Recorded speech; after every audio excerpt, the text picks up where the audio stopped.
Good morning, everybody, and thank you for coming to the Planning Committee meeting. We'll go straight on to agenda item 1. Just to say that this is being live streamed and recorded, and so just be mindful of what you say or do. Thank you very much. Item 2, emergency evacuation. If the alarm does go off, hopefully it does not, but if it does, would everybody please exit through the double doors and then through the first double doors on your right hand side, and then congregate on the green at the front of the building. Thank you. Item 3, apologies for absence. We have apologies. We do, Chair. We have John Ritchie, Heather Moorhouse, Palmer Kins, Arnold Warnacombe, Christine Robertson and David Hugo. Right, thank you very much. Okay, agenda item 4, public minutes of the meeting held on the 27th of November. Everybody read them? Oh, right, thank you. Secretary on that? All in favour, please show. Thank you. Okay, agenda item 5, public minutes of the site visit held on the 23rd of January. There's only 2 of us turned up, but right, thank you, and I'll second that. Thank you very much. Okay, thank you. Item 6, public question time. Have we any public questions? We do, Chair. Right.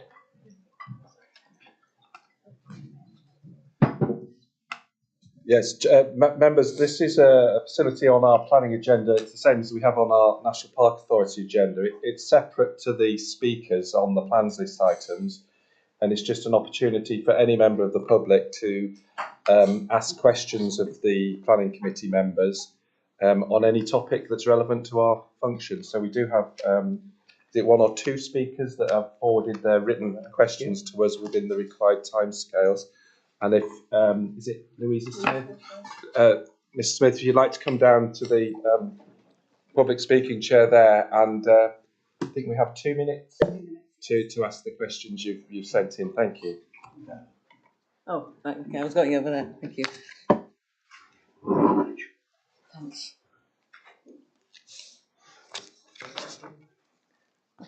Okay, thank you for letting me speak. There were several things that we really wanted the planning committee to see. Unfortunately, the authority planning staff decided that well, they didn't want them to see it. Anyway, this is my question. It's understood that the day-to-day planning matters, that much of the day-to-day planning matters are delegated to the committee. Sorry, delegated by the committee. Sorry, I will get my act together eventually. I'm also aware that on some occasions your authority will consider it necessary to take legal action. My questions are: 1, what policies and procedures are followed in order for the committee to make a decision on such actions? 2, how does the planning committee know that the information supplied to them is accurate? Mistakes and understandings happen in life. What measures are in place to ensure that corrections are seen by all decision makers? 3, if a decision is taken in private, what steps are taken to ensure that the recipient of the decided action is fairly and accurately represented? Because obviously there's no one there to monitor it, or they're not there, are they? They're not asked. Perhaps they should be asked to go to be part of it. 4, once a decision in principle has been made, what procedures are in place to ensure that any action subsequently taken is both proportionate and appropriate, as well as being in the public interest and other applicable requirements? Who is responsible for making sure this takes place? 5, what reporting, supervision, monitoring and other processes are in place to ensure that the legal action being taken remains within the correct procedures outlined in my question above for the duration, i.e. basically, is it monitored, who monitors it, how is it monitored, to make sure that it is still on track and doing what it's supposed to?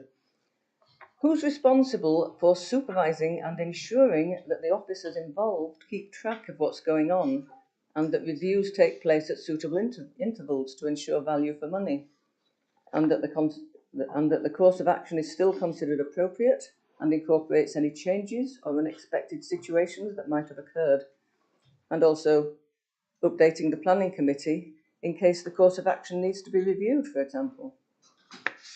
What safeguards are in place to ensure that an officer involved in these actions stays on track and does not lose sight of the intended outcomes, and that they're not biased, and that they don't have a bee in their bonnet relating to that particular case?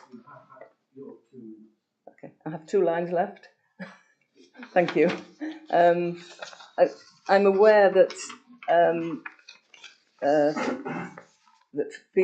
many cases can evoke strong feelings and widely differing opinions among related parties. Thank you. Thank you very much. And I do understand it. Sorry.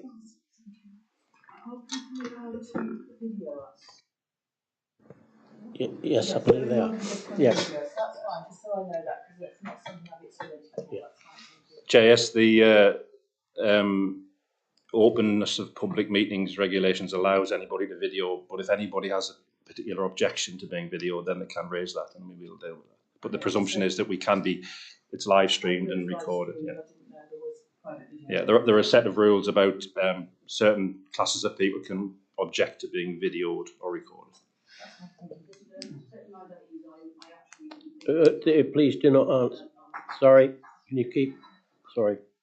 Right, we do have a second speaker, I believe. Yes, I mean, I think our solicitor is going to verbally respond to the committee, whether you do that on the first speaker or after the second speaker. Yeah, so I think the second speaker, is it Cathy Edwards? Yeah, Cathy, if you... Sorry, is it the same topic? Yes. It's themed about the Because it would be hard to topic, get an yes. answer to a Yes. long series of questions Yes. and then get a new set. It might be handy to actually hear the answer. Sorry, if that's not what you want to do, Chairman, then... JS, I have a prepared answer to the entirety of the questions. That's the appropriate way to do it on this occasion.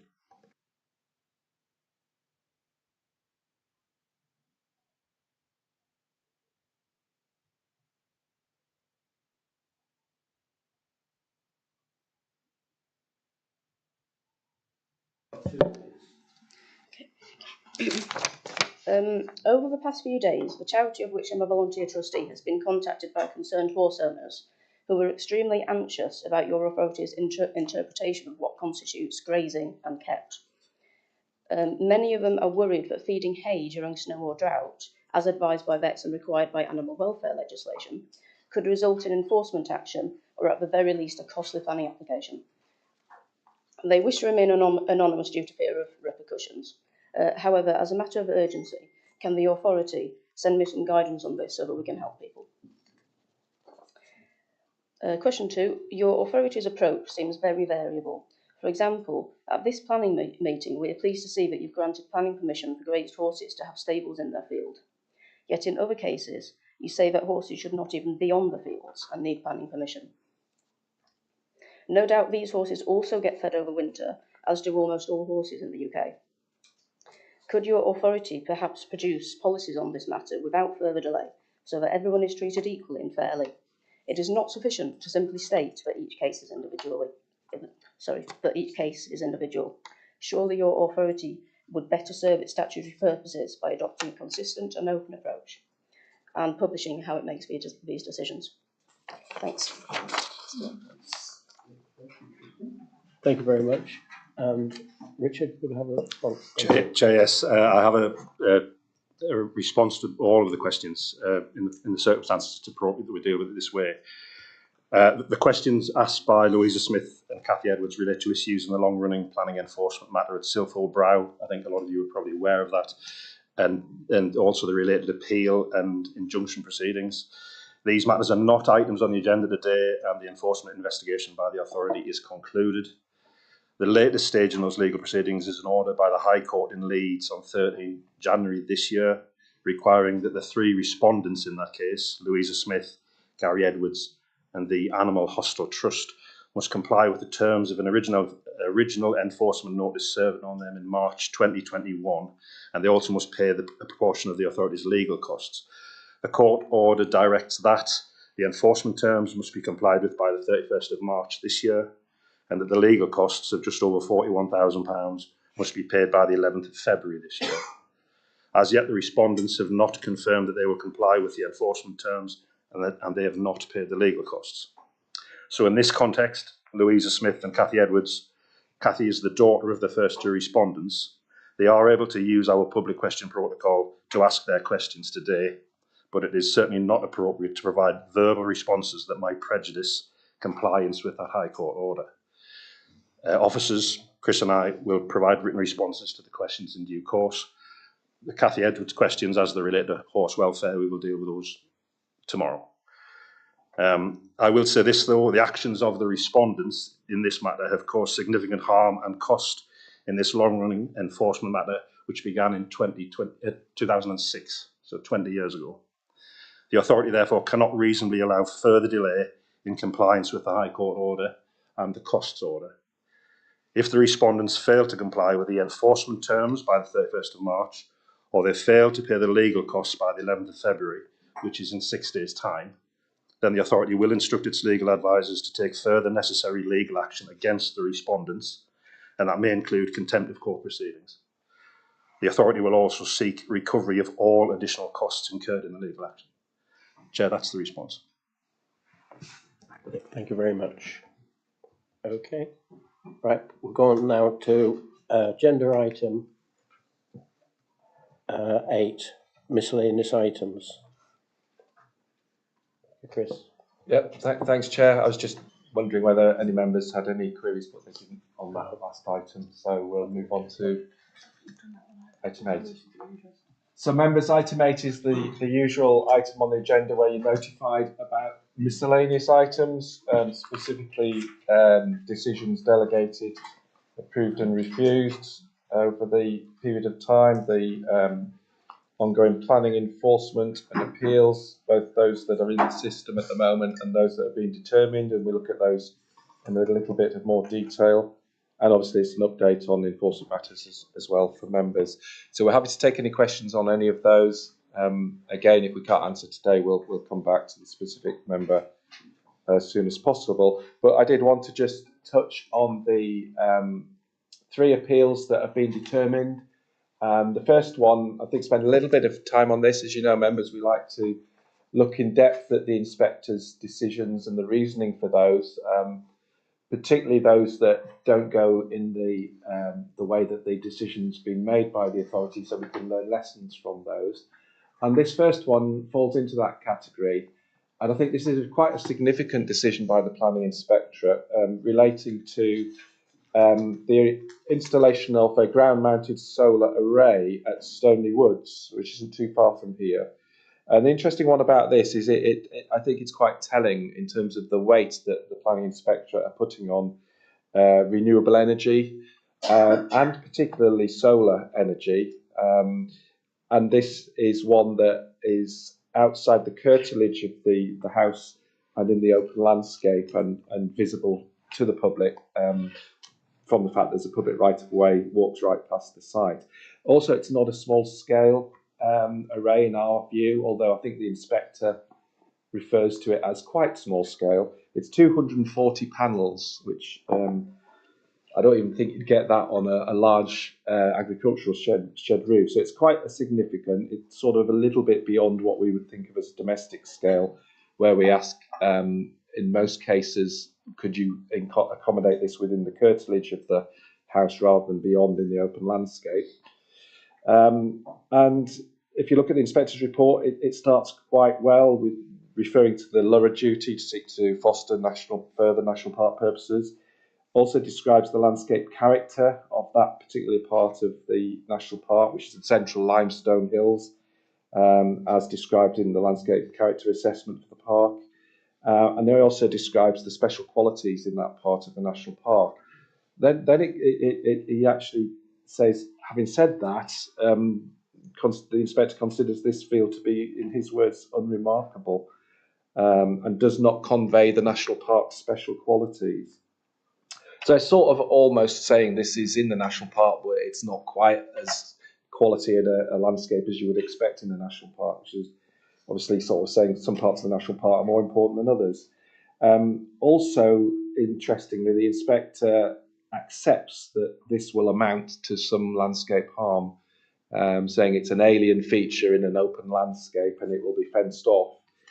So it's accepted it's contrary to two of our policies, accepts that it would cause an amount of harm, but then caveats that by saying the harm would be limited and localised because it's in a valley and could cause it a secluded setting. And then, having concluded that there is limited harm, and he refers to quite an interesting concept in the context of the expansiveness of the national park. So, accepting that there's limited harm in a valley, he's then come to the conclusion that the natural beauty of the national park would be unharmed, which to my mind is a little bit muddled, saying there is some harm, but because it's limited and localised, there's no harm. And goes beyond that by saying, in actual fact, the special quality is unaffected, and the national park's natural beauty will be conserved and enhanced. So having said there's some harm, but then that leads to conservation and enhancement, is to my mind totally in conflict. I think there's a little bit of muddle in the inspector's rationing of that. And then finally, I think he's placed the wrong balance on the weighting, referring to the fact that NPPF states that renewable energy proposals should be given significant weight, which they do, but national park purposes should be given great weight, which is better or higher, heavier than significant. So I think he's got the wrong balance there, and I just think allowing quite sizable solar array in a protected landscape in a publicly visible place is what it is, and it's quite telling. In terms of lessons learned, I think there's a couple of things in that report that we need to pick up on.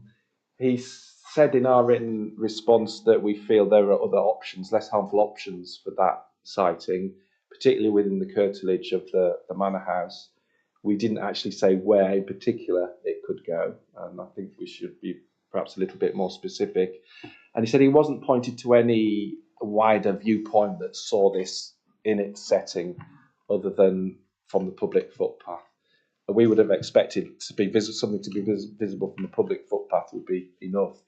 But again, I think we always say this, when we look at development in a national park, we need to expand our view of it, as we did with the recent case in the Esk Valley, where you actually, in an upland area, you see things from quite a distance rather than on the site themselves. So two things we need to pick up on that. And just to show members, that was the plan. There's the house. This is the open landscape. It's right in the middle of a field. You know what solar panels look like, and so it would actually be in that area there.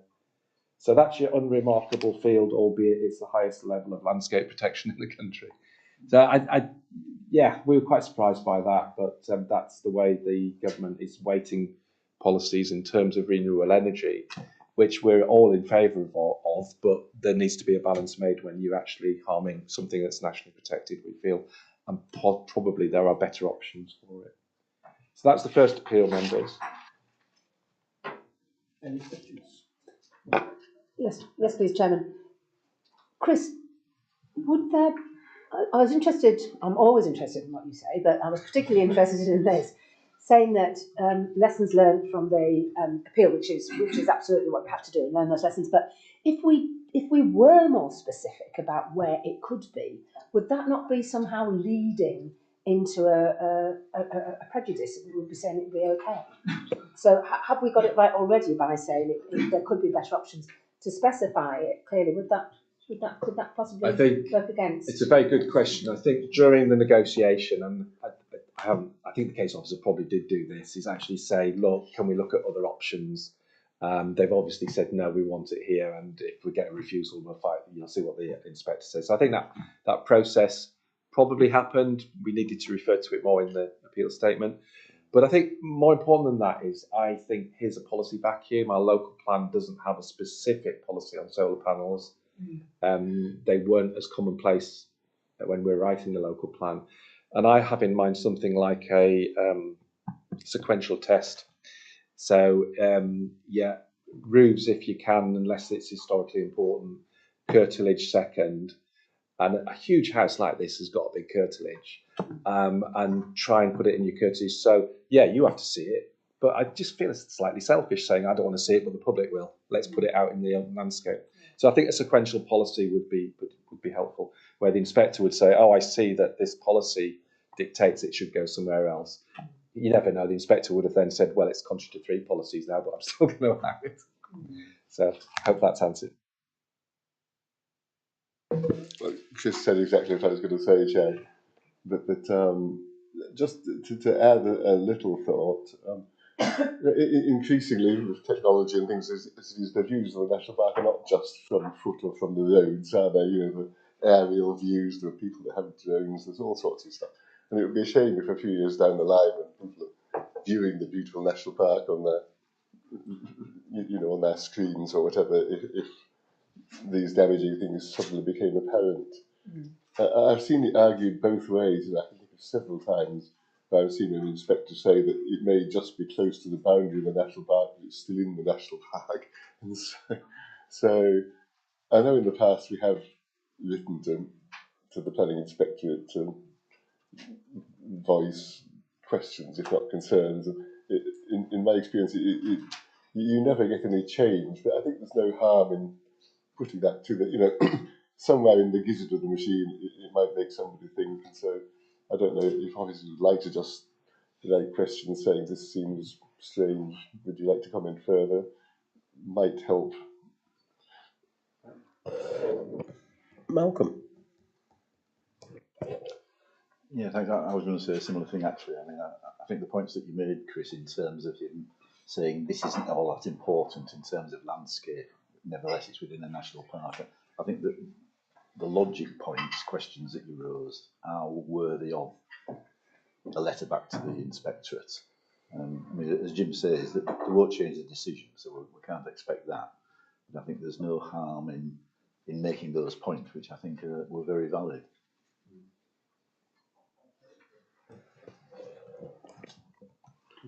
Yeah, just thank you, members. I will do that, and I think it is a good thing to do in a positive way, to actually sort of not say the inspector's got it wrong, but we don't understand this bit of logic and that bit of weighting. And I think the planning inspectorate value that. I did speak to the annual conference of planning inspectors last year, and I think I reported it. They are really wanting to hear from us about how their decisions are made. So it'd be good to feed that back. I'll do that. So, Patrick.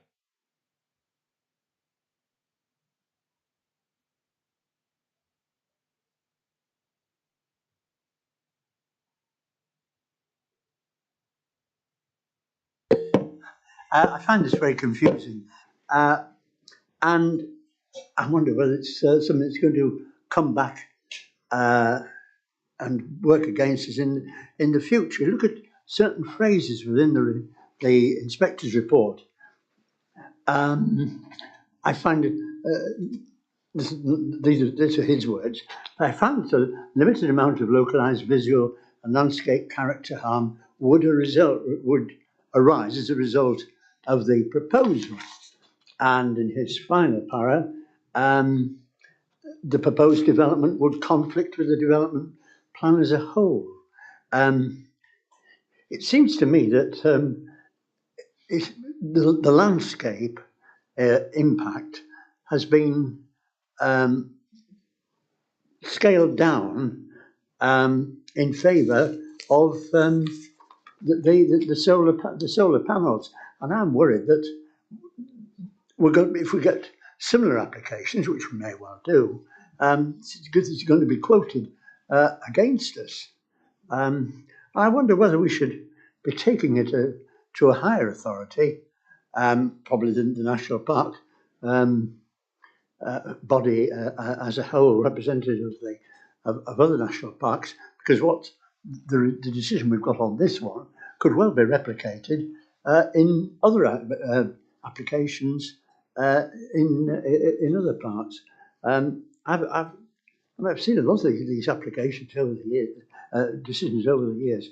I find this one very confusing. Yeah, totally pick up on everything David said, Chair. And I do have a National Parks Heads of Planning meeting at the end of this month in the Yorkshire Dales, and I'll sort of raise this as an issue and see if other national parks have experienced something similar, in which case we can do a sort of National Parks family response. I think my real concern is that the inspectors made a value judgment of that landscape not being national park, basically. I've no doubt if that was moorland, they'd have come to a different conclusion. And I think we need to get the idea over that all our landscape, this national park, one of its beauties is the variety of landscape and the mosaic of landscape. And that is no less important than if that was Heather Moorland, to be honest. Mm-hmm. And I think they've made that simplistic judgment, because just reading what he's saying about in the expansiveness of the national park, I think he's then thinking, well, this national park's about open moorland, but it's not. It's about loads more than that. Okay. Patrick. Thank you, Chair. I think David is being very careful with his words by saying confusing. I find it deeply depressing.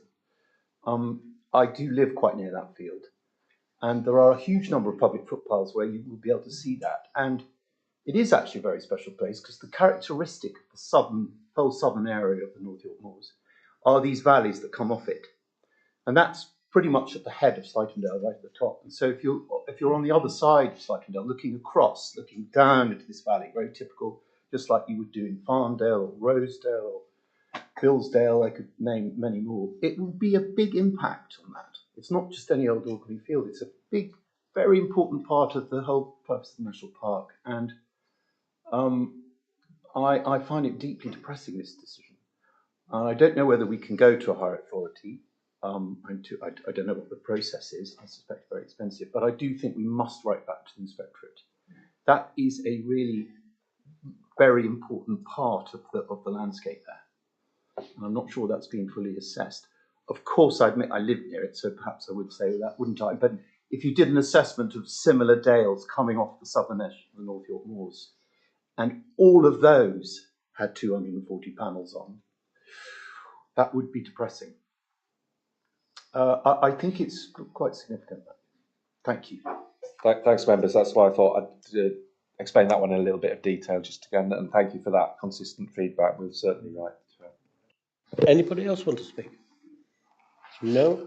Okay, thank you very much. Right, I've got to go back to... There are two more appeals, but I won't be as lengthy. The second appeal was dismissed, and that wasn't a planning appeal. It was a certificate of lawful use on an area of land in Gromont, I believe. Yeah, a land off Front Street, Gromont. Certainly one of our members is very aware of this. It's been a long-running appeal because we've obviously done our work, but it's been with the planning inspectorate for a long time.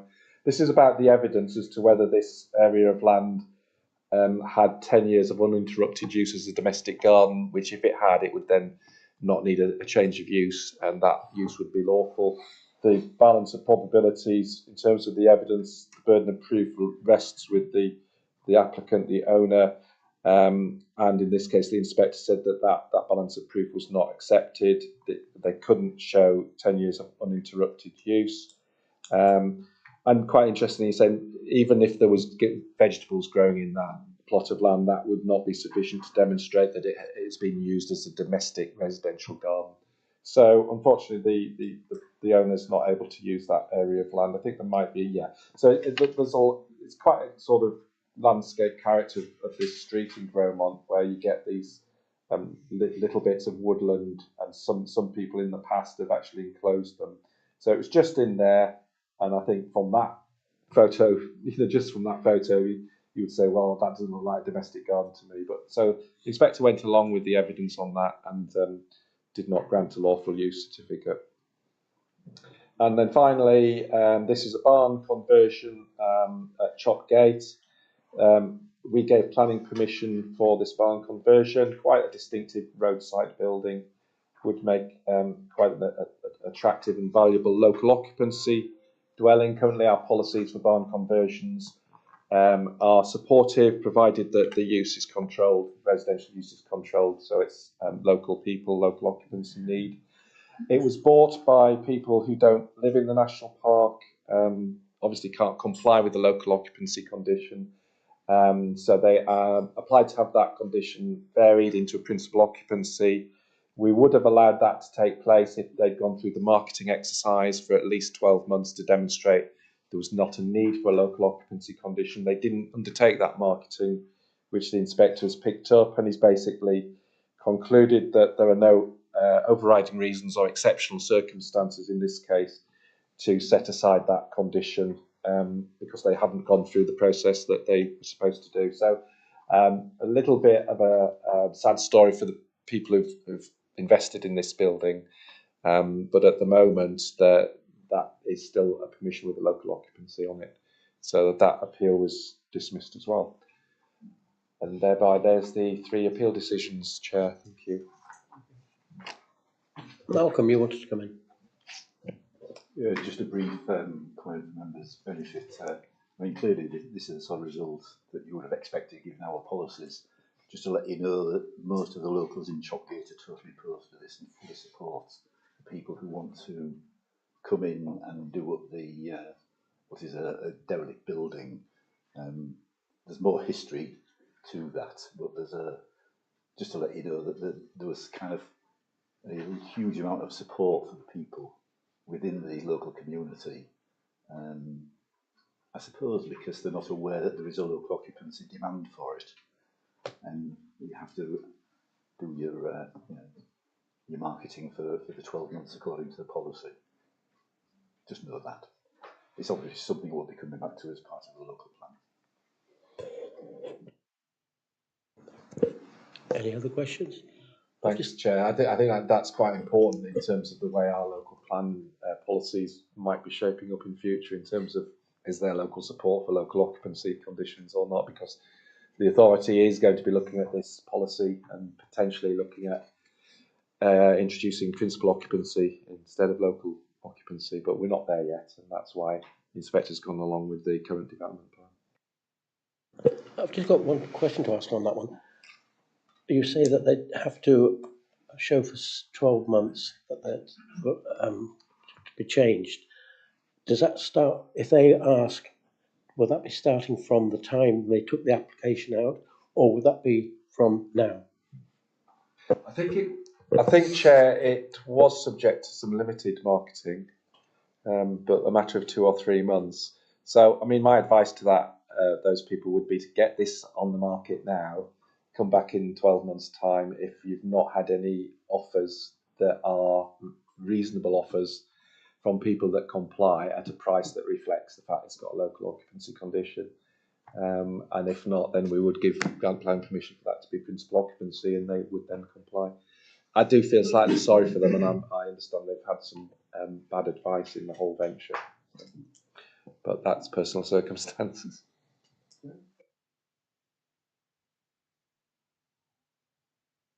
Okay, right, I've got to go back to agenda item 7 because I missed that one out.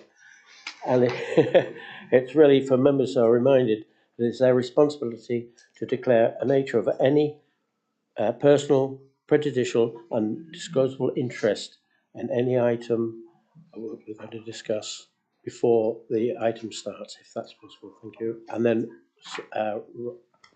fill the forms in as well. Okay, thank you. Right, we'll go on to item 9, and it's a tree preservation order, 2025/4. And who? Nathan. Nathan, right, sorry. Can you all? I'll just put it there and then Is that coming through? yeah, Okay. Okay, so this is a provisional preservation order that we placed on this property in Goatland, and we're asking today if it can be confirmed. It has to be confirmed within 6 months of the placing, otherwise it lapses.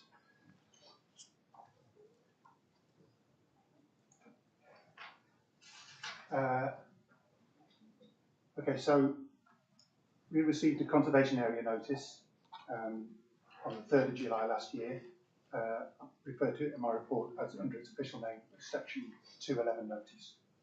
But that is the process for applying within a conservation area. So we received that notice to fell 10 conifers, 6 spruce, 4 pine, and a number of other trees on this property. 2 spruce had previously fallen on this property, one in 2024 and one around about when Storm Eowyn came through February. Telling this was the most recent one was spruce was there and it fell across the road. The prevailing winds were coming this way, so even though it was sheltered by these trees, it fell over. These trees here are the pines. 3 of the pines that we're seeking to put a preservation order on, and that's the other pine just there. Now, with the conservation area, that doesn't in itself provide protection. The only function that has is people have to notify us if they're in a conservation area and they want to carry out work. That then gives us the opportunity to go and have a look at the trees, and we have 2 choices. We either have no objections to the work, which happens in the vast majority of cases, or we place a preservation order on.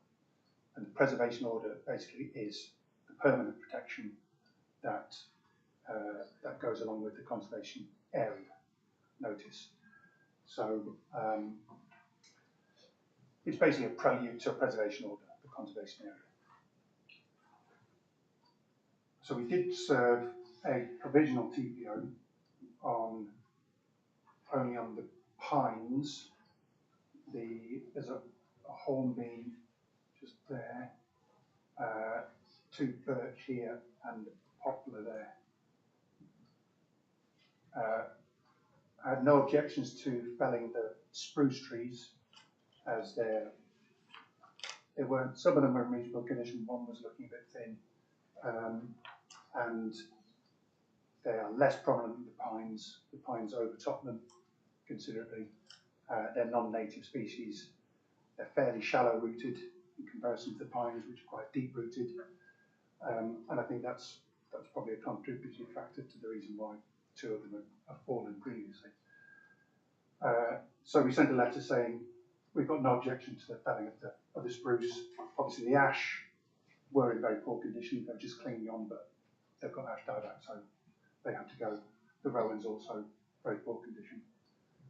And there was some pruning work as well to these birch, which we wouldn't want to lose the birch. They're quite nice, but pruning work, that's absolutely fine. And I've placed an order on the poplar as well, because that is slightly cracking the concrete of where Mr. Sawyer's oil tank is, and he was concerned about that.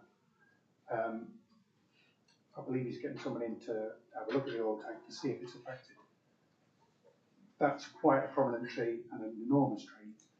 What we'd like to do is be able to have some say in what happens to it.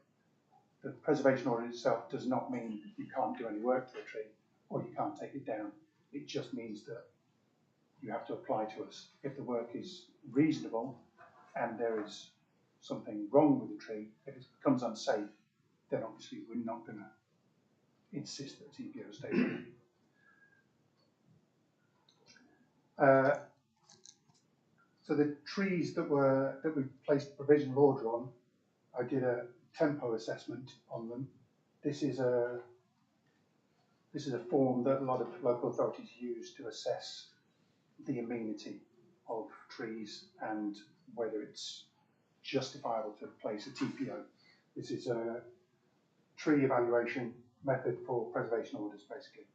So we assess the amenity, the relative size, the visibility, the condition of the trees, and the expediency. So if there is a particular threat to the tree, then we might consider putting a preservation order on it if it meets the other criteria, if we think it's suitable. So there are a number of other trees in the garden, but they're not under threat. There's no intention to fell the other trees in the garden, so we don't need to protect those. Um,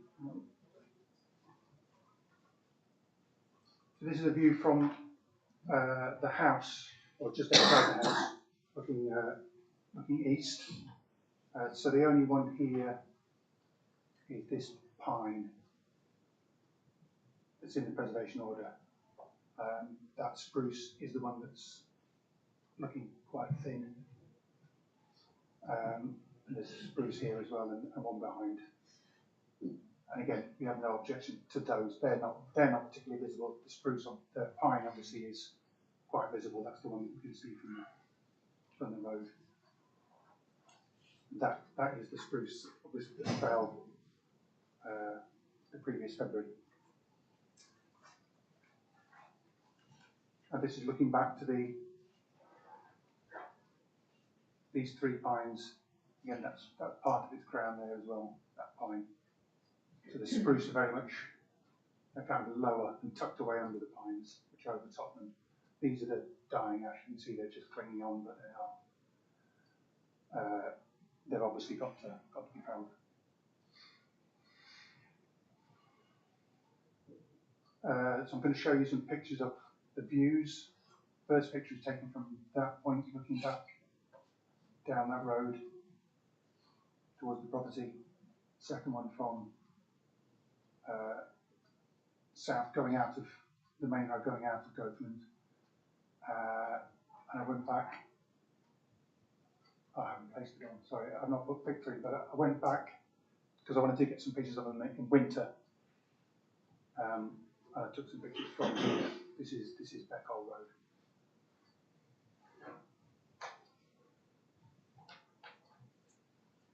So that's the view from, this is the road to Beckhole. I'm not sure what that road is called, but that's the pine, that first pine, T7. This is the view in winter, so that's, unfortunately it was quite foggy, so you couldn't see across from the main road through the village, unfortunately. It was too foggy. But you can see that pine stands out even more there. That pine there is on a different property.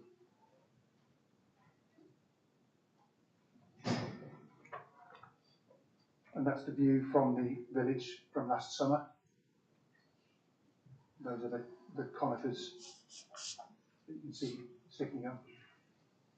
And the pines are a particular feature of that area of the village. Those are all pines as well. You can see there. They all look similar age, so I imagine they're all planted at a similar time. This is the view from, I went back, this is from Google Maps. So this is from May 2025. Looking down from Beckhole Road to the property, and you can clearly see the poplar. The pines, that says pines, but there's only one. There's only one in that group. And this is a close-up view that I took last week. I think he has now felled those spruce, so you can see the pines standing out. That's the poplar as well.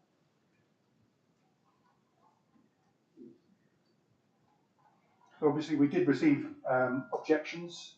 Mr. Torres was worried about the safety of the trees following the spruce that have fallen. I examined the trees and I didn't see anything to suggest that they were at increased risk of failure, the ones that we protected. And I'd say no evidence there, but one of them was looking slightly thin. That's as much as I could see at the time. Again, spruce relatively shallow rooted, and the Scots pines are more deeply rooted. They are, oak are quite deeply rooted, pines are not far behind them. So we felt it was reasonable to fell the spruce. but not reasonable to say that the pine were in similar risk of failure.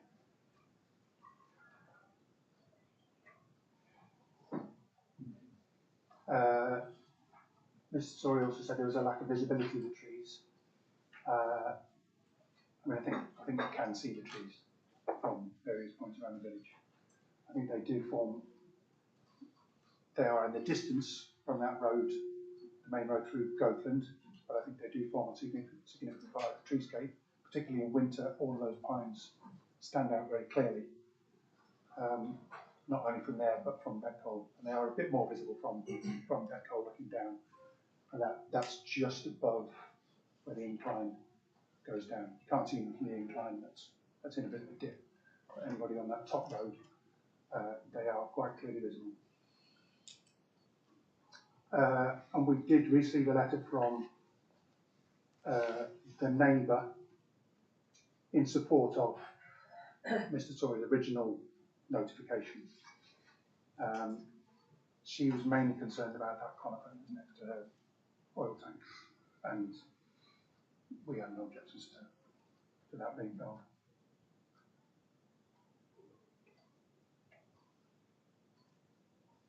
So in conclusion, we do have a statutory duty to, as you can read there, to conserve and enhance the natural beauty, wildlife and cultural heritage of the National Park.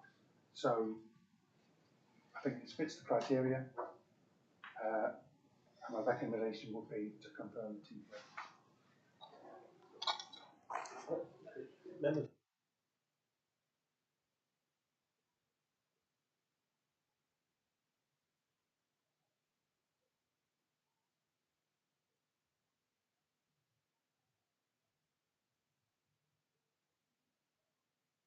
What depth is that? What depth is in relation to the others, just so that I understand, because obviously spruce are very low and pine is quite high. What's just so I understand the poplar depth? Poplar, I couldn't tell you off the top of my head. I'd have to look it up. That's one of the ones you're recommending putting a TPO on those. Yes, I am. Yeah. Okay, I'd just be interested. Thank you. The spruce, particularly the spruce, when where it was in the garden, the one that fell down had very, very shallow root system. They would typically, I guess, get down to about a metre, metre and a half generally, whereas the pines can get down to 2 metres, 2.5 metres. Poplar would probably be somewhere in between, but off the top of my head, I can't do it. They do have kind of more massive roots than the spruce. I know from experience. So we are able to answer that question with the help of IT.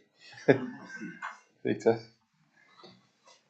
Yeah, so essentially, with the assistance of Google, the suggestion is that 90% of the roots sit in the top 10 inches of soil, but it has a deep tap root, 6 to 15 feet deep into the ground. JS, just a couple of points to make for completeness, really, to add to what Nathan said. Section 2.5 of the report, just the reason this is here before you, this decision would normally be made by the Chief Executive, but there was a formal complaint made by Mr. Story about the authority's handling of this, so that's why it's before you. And Mr. Story was hoping to be here today, but he's not able to attend, so just on his behalf, I just draw members' attention to all of the background papers annexed to this report, but also Mr. Story submitted additional information in the update sheet. So to be fair to Mr. Story, just make sure you're all fully aware of all of those papers. Colin, do you want to come in? Thanks, Chair. To be fair, I've read through this report 2 or 3 times and I couldn't believe it's come to members to actually sort it out. It seems to me that there's been correspondence going backwards and forwards. Whether it would have been better if Nathan had said, well, you know, I'm going to inspect the trees. He couldn't hide them anywhere, to be fair. You know, so the guy was asking for help or which way forward he goes. And in your report you put that he could fell trees 1, 2, 4, 9, 11, 13, 14, 15, 16, 17 and 20. Now 8 and 10 say it can cut 2.5 metres back. On your report there, you wanted to put a TPO, but you put different numbers on the trees, and the trees were taken down aren't even mentioned to see just whereabouts they are. Those were his numbers. Yeah, well, you took them as well as to which trees you were taking down. In your report, you've put those numbers down as to what you said could be felled or cut back. Now, if that's the case, then you should have put on that little map that you've put for the trees you wanted on the TPO to be the numbers that you had left, rather than saying, you know, the trees that were felled was 1, 2 and 4, which you'd already felled, but then you want a TPO on them on there. I mean, I'm upset that it's come this far, that you've had officers' time, you've had the chief executive's time, you've had the solicitor's time. It should have been put to bed in August when your report came in, and with the conservation order in place, he still had to come back to the authority to do anything at those trees. I realise that the TPO is more substantial area of preservation for the trees, but really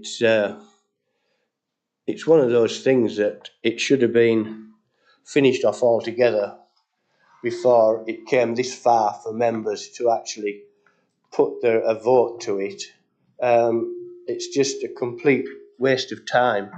And quite honestly, I will be saying that they are voting that, and hope members vote that we scrap this TPO and just leave it to the conservation area, that the proposer, or the gentleman in charge, sort of comes to us and asks for further recommendations further on. You know, it seems a complete waste of time, so that it's come to us. Well, obviously, as I said, I did try and explain this, but I don't think it was understood. The conservation area protection is only temporary. So when we have a notice in, we have 6 weeks in which to decide whether we have no objections or to place a TPO. If we say no objections or we don't reply, then after 6 weeks they can carry on with the work. So the conservation area protection is not in itself protection. It only gives us time to decide whether to place a preservation order. If we don't place the TPO on them, they are not protected by the conservation area, because he's already put a notice in saying that he wants them felled. He still has to come back to you and give 6 weeks notice to you saying what you want to do. Which is that not enough? 6 weeks for you to say, oh yeah, it's okay, or it's not? Well, we've done that. Yeah, I know. That's why we. But I mean, then you have 6 months, which you've given now. We have a fortnight before this 6 months runs out from when the chief executive put his temporary TPO on. You know, this has been going on for what, 6 months? Yeah. Where, you know, there's been conflab backwards and forwards, and you know, this is officers' time, everybody's time, which, to be fair, you know, it's been a waste of time, you know. I mean, the guy isn't going to take out his chainsaw and cut them trees down, is he? I mean, you're giving him 2 years to cut the others down, and which he's probably doing now anyway. So, you know. But I think the point is that if we don't confirm it, then he can chop them down. Yeah. Yeah. So the conservation area itself doesn't give that protection. The protection is only permanent if we place a preservation order on. He'll still have to come back and ask, though. No? but then he comes back and asks, can I chop these down? And we say, we'll put a preservation order on because we don't think they need to be chopped down.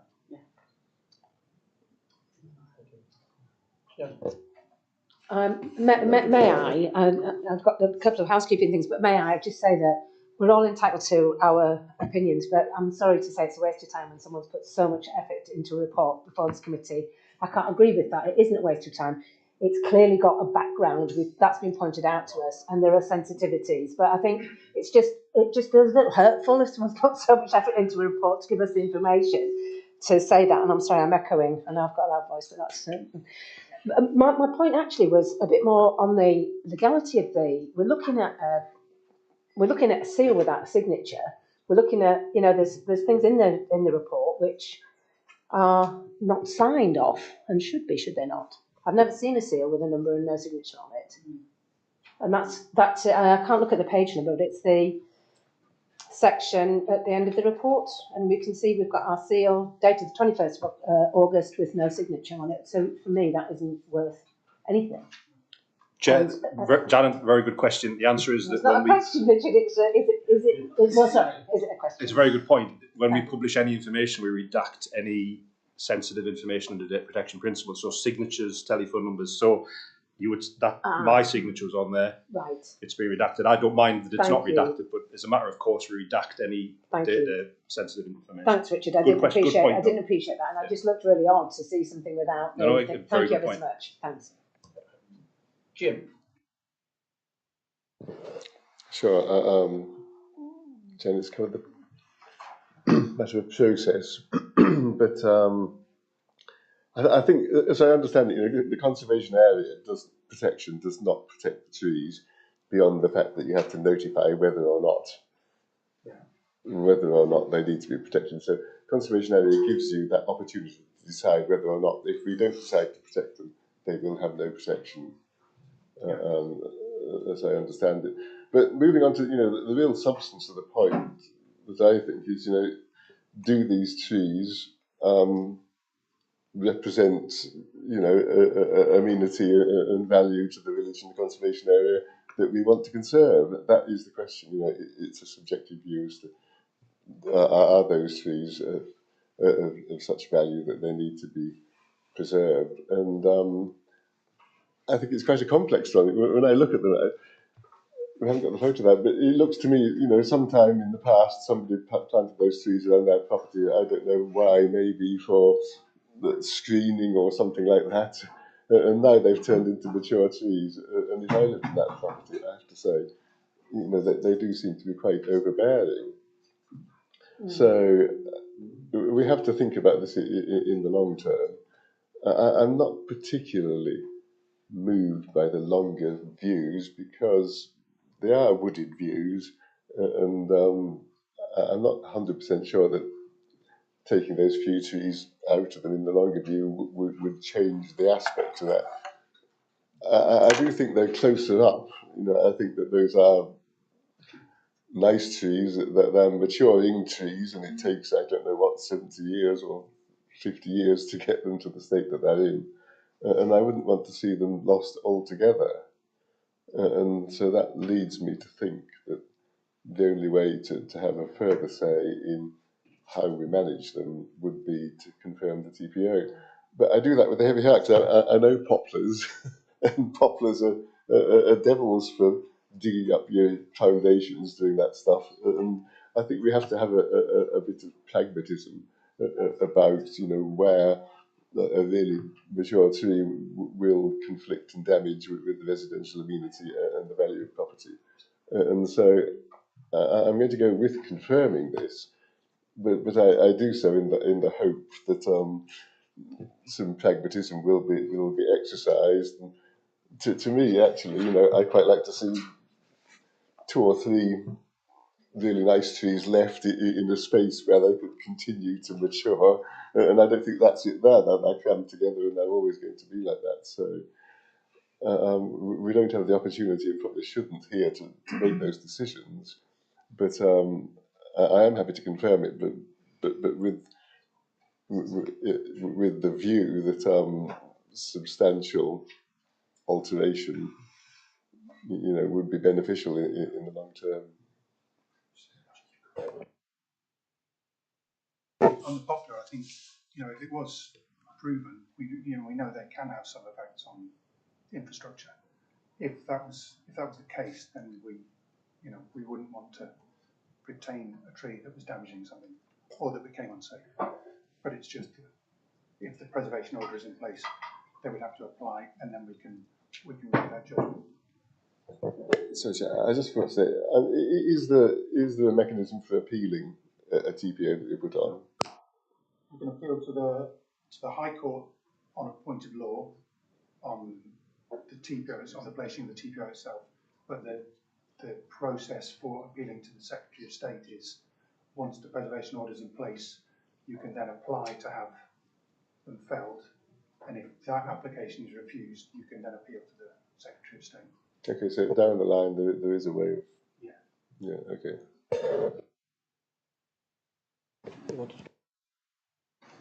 Yeah, just sort of a couple of questions first. My understanding of the situation is, I think the implication was, why has it come here? I think Richard said it came here because he felt it needed to come to this committee rather than go to the chief executive, because I think there's other parts of dispute here between both sides. And my understanding, the reason why this has gone on so long is both sides have not come to an agreement. And if you're in dispute, you're in dispute. Now, Mr. Story is perfectly entitled not to agree with us and not want to agree with us and to pursue his any form of challenge that he wants, and that's fine. I've no problem with that. But the point is, we're having this discussion today because we are not in agreement. So we've got to basically come to our position.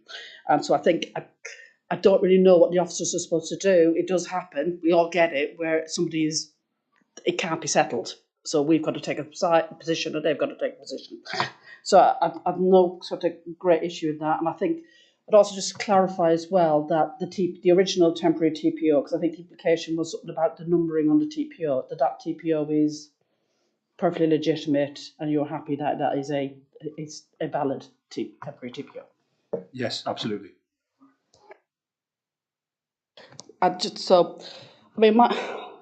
My view is, I think we've taken we haven't gone with TPO on every one of the trees. I think we're trying to be sensible here. I think I'm happy with a TPO on the basis that if the top poplar does cause issues, as has been said, that can be reviewed, and it gives us the ability to review. So we're not saying that we wouldn't look at it again, but we think that it's best to put the protection in now, and I would propose that we do so, make a permanent TPO, and then we'll deal with any things down the line. Thank you. Again, another silly question. Do we have to TPO everything in one block, or can there be that you could accept that some trees are TPO'd and some not? I just want to ask that in here, are we allowed to discuss that, or is it all or nothing, is what I just want to know, please. Yes, you can. So we've got three options. You can either not confirm the TPO, confirm the TPO, or confirm it with modifications. Yeah. Thank you. Patrick? Thank you very much, Chair. I thought Jim summarised the position very well. I think with Mark Ancliffe sitting here, if those trees are on the edge of a woodland, you'd want to give them a bit of a haircut. You would want to give them a thin. But I'm reassured by the TPO that doesn't mean thou can never touch again. It means you can go and ask advice. And so I'm happy to second Jim if he was indeed proposing it in this instance. But we must be pragmatic, because you can see that some of those trees do need some work on them. And I think with some sensible discussion on both sides, I'm sure an agreement could be reached. But so I'll support officers on this, but in the hope that some practical advice can come forward. Thank you. Mark? Sorry, Mark. Yeah, thank you. No, I agree with that. Both Jim and Patrick's proposal. It just seems to me it's not easy to assess the impact of these trees when we're saying that half the ones in the photograph have come down or are going to come down, is one point I've made. On the other hand, you've made it very clear that when I do have some concerns about these roots going near an oil tank. particularly if it's an old oil tank.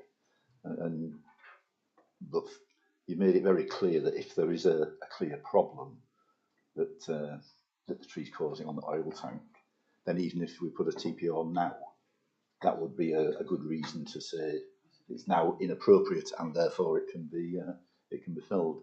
So I think on that basis and making it clear that there is we're not saying all these TPOs must remain for a significant period of time because of the huge positive impact they're having. I think it's appropriate to put the TPOs on now, but for the applicant to be aware that should there be problems and clear problems that these trees are causing, then there is a mechanism for the discussions to continue and hopefully continue. Let's say, continue reasonably on both sides. Let's just say that. Yeah, I support the proposal. I mean, trees they're dynamic structures, so they will age and die. You know, with no intention of placing a preservation order on a tree that we think is unsafe or will become unsafe. So once that happens, it's just gives you more control over what happens to those trees and when. Thank you.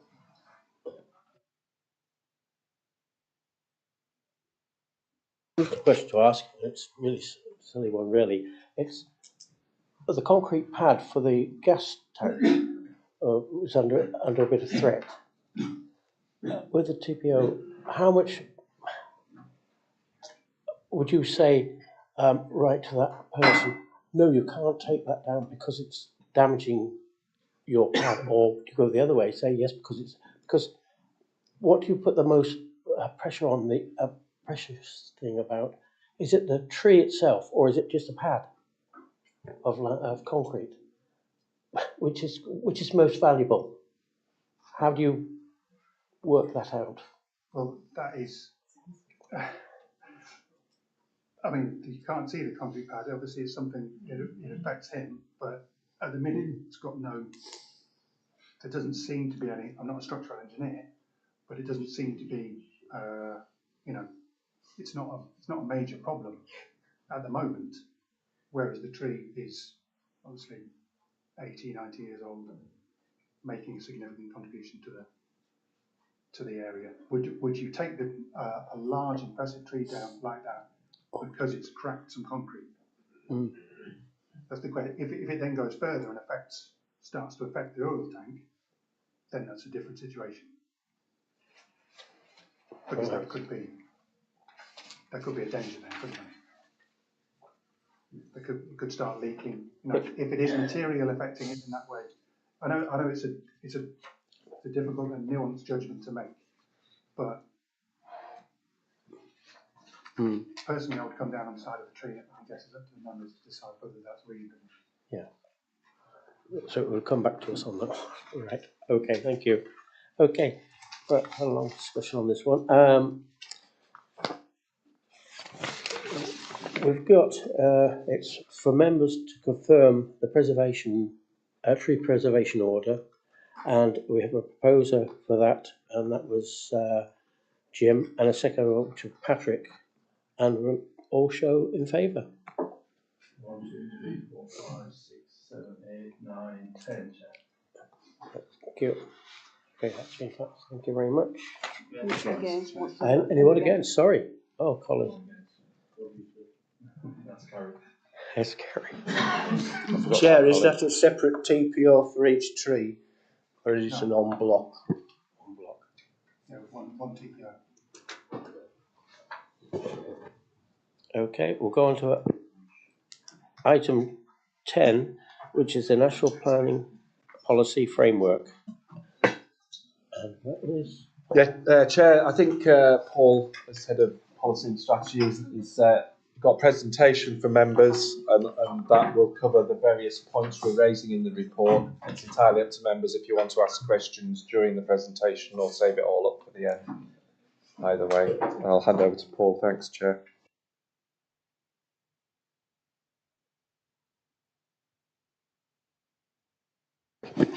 Good morning, members. Can I start with an apology? There's a corrected version of the report in the members' update. they're substantially the same between the two. It's just there's issues with some extra text and formatting. But it's the members' update version that we will be discussing.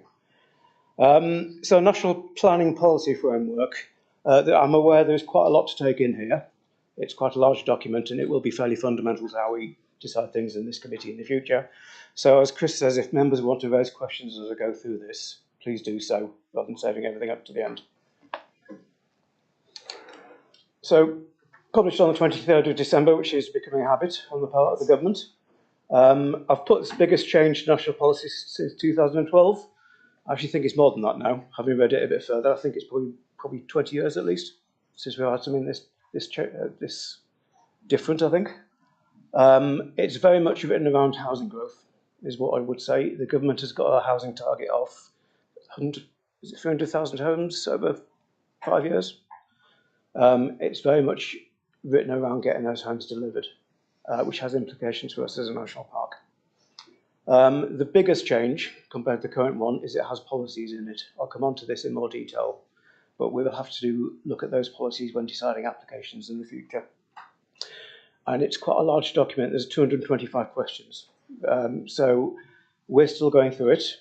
So I've badged this as an initial response, but I think we've caught the main things in the report. The other thing to say is we're all talking to each other as national parks. We will be doing a National Parks England response. So the biggest difference is it has policies in it. I was expecting 30 to 40. They've come up with 127, which is more than twice our local plan. So it's a lot more comprehensive than I was expecting. They're non-statutory. Originally they were going to put these into legislation, but they're asking whether they should be non-statutory instead.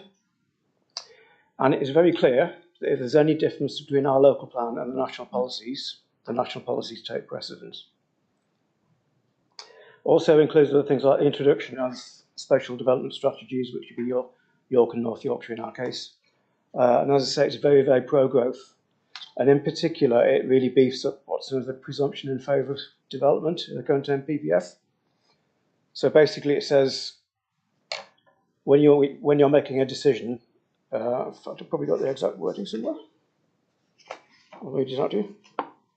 It says, in all locations, development proposals that accord with an up-to-date development plan, which 2/3 of authorities don't have, and also the decision-making policies in this framework should be approved without delay. It's very blunt. The other thing it does, which isn't properly highlighted in the report, is it applies an exception to that at the plan-making stage, but not at the development management stage, which we think probably needs pointing out to them. So basically, the way it's set out is it's more spatial in its approach. It's saying that if it's development in a settlement to be defined by us and local planning authorities, it's pretty much a yes. And then in certain circumstances outside settlements, it's also a yes. So I'll put them up there. So in particular, redevelopment of existing buildings. I'll come on to that a bit more later. Grey belt, which doesn't apply to us because we haven't got the green belt. And then building around major stations with more than 4 trains per hour to a travel to work area. So that wouldn't apply to us either, but that's going to have big implications, particularly in the south of the country, I think. So is everyone following so far? No questions? In terms of the biggest change for us as a national park, our policy is mostly unchanged. They're pretty much lifted the existing paragraph, but they have made some changes. So at the moment, the current NPPF has a reference to the National Park Circular. That's disappeared. That circular is the only bit of advice to us on how to approach housing. And it says we ought to be doing affordable housing and local needs housing. That's kind of now lost out of national policy, so we're going to pick that one up. There's a very strong expectation that everybody meets their housing target. So we'll be expected to contribute to North Yorkshire and Conklin's housing target as far as we can. And then there's a slight shift in policy N4, which is the old paragraph 189 of the NPPF on national parks policy. Slight shift in wording. There's a loss. It loses the statement the national parks represent the highest status of landscape protection, which again we're going to pick up. And the other thing is the current NPPF says great weight applies to national parks. They've changed that to substantial weight in the interest of consistency. So they're using the word substantial all the way through. They've assured us as National Park families that that doesn't make any difference, and they don't intend to shift what that means. But the question is whether great weight means more than substantial weight. I think in my mind it probably does, and it'll be the sort of thing that gets argued over appeal. So we're going to point that one out as well. Yep. A quick question on that wording. Just apropos the appeal decision at the beginning of this meeting. Do you think that's going to help in any way on solar panel applications? It's the sort of thing that's going to get thrashed out on appeal. This is the problem, because in my mind, great means substantial means more than 5 in a scale of 1 to 10. In terms of great means 9. Right. In my mind, that's the sort of thing clever lawyers argue over. But I'd much prefer if the phrase "great weight" was retained. Chair, if I just think the rationale for the change, I think, is flawed. The rationale they say is because the current NPPF isn't supposed to have a hierarchy of weight. They say great weight is great weight, but if you look at the NPPF, there is a hierarchy. They use the word substantial, significant, and great. So at the moment, the national government is saying there are different levels of weight to different national policies. But what they're saying now is there isn't supposed to be, so we'll just use one measure of weight, which is substantial. So to my mind, that's wrong. And great is the greatest thing that you can be, isn't it? So we are going to pick that up probably at a national level, maybe with the help of tricky planning lawyers who might think that nuances of wording is important when you get to the policy. But I think the rationale for doing it, they've made a mistake. Currently there is a hierarchy, and they say there isn't. Okay, so moving on quickly. The big one here for us is policy S5. Basically, this is the one that says outside of settlements, where you can pretty much do what you want. There's certain circumstances where you will be able to build. And they've said the reuse, extension, alteration, or replacement of an existing building, so long as the existing building is of permanent and substantial construction. The national park authorities, including us, have a slightly different approach to that. We have a very much a heritage-led policy to reuse of buildings. So our current local plan says they've got to be of architectural or historical interest. So the question mark is, if this policy is brought in, does that trump our plan? So again, we think they've kind of missed a trick in terms of not understanding that the situation might be different in national parks. So again, that's in the response.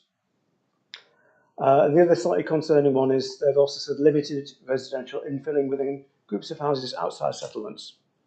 So at the moment, we've got about 62 settlements in our local plan. So those would be settlements where, if this went ahead as drafted, you'd be able to build new housing. Outside of settlements, we've got quite a few small hamlets. There's like Thimbleby, and there's probably about a good 50 of those. So again, that would allow residential infill in those settlements, which we think in an area where there's lots of very small hamlets, that's a bit of a worry for us, just in terms of landscape impact. So again, we're going to pick that one up. There have also been some changes to the major development test. This is the test that, if it's kind of big enough and important enough to be in a national park and there's an overriding need, it might be okay. They've added 2 circumstances together, treating exceptional circumstances and the public interest test as one thing. And at the moment, in terms of how case law has worked out, it's been 2 separate processes. We don't know if that's deliberate or not, but again, we're going to pick that up.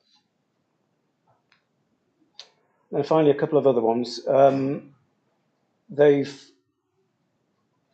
Policy M3, basically, we're going to ask that minerals development plus exploratory stuff as well be added to the term development, partly on the back of the Burniston case.